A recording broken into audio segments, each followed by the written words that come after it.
दर्द दिल का पता न था, मुझे दर्द दिल का पता न था।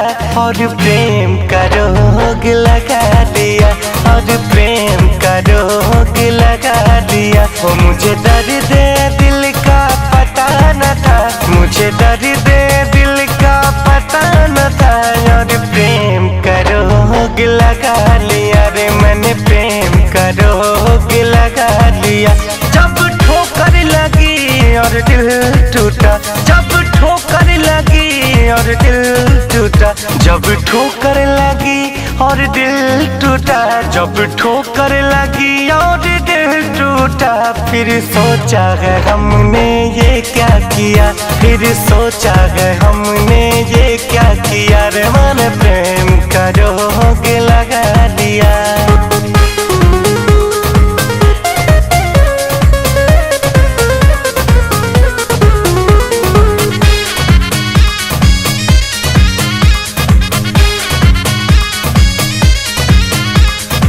सारे खिलौने छोड़ के वो जज्बात से खेला करते हैं।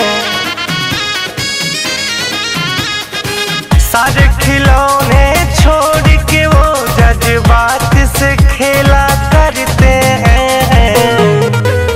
जब तक जी चाहा खेला फिर, जब तक जी चाहा खेला फिर। जी भर गया तो भुला दिया, जी भर गया तो भुला दिया रे मैंने प्रेम का रोग लगा लिया।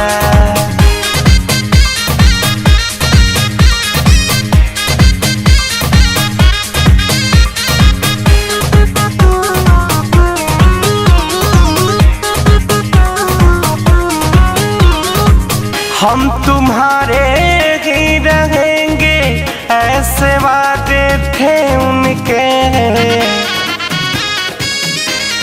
हाँ हम तुम्हारे ही रहेंगे ऐसे वादे थे उनके।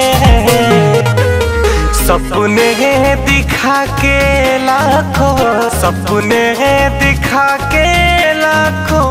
फिर अपनी नजर से गिरा दिया, फिर अपनी नजर से गिरा दिया रे मैंने प्रेम का रोग लगा लिया।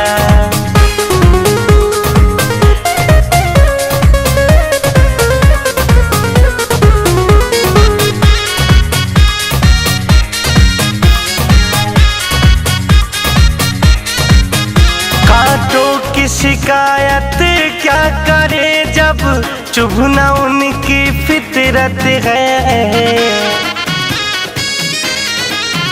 कांटों की शिकायत क्या करे जब चुभना उनकी फितरत है।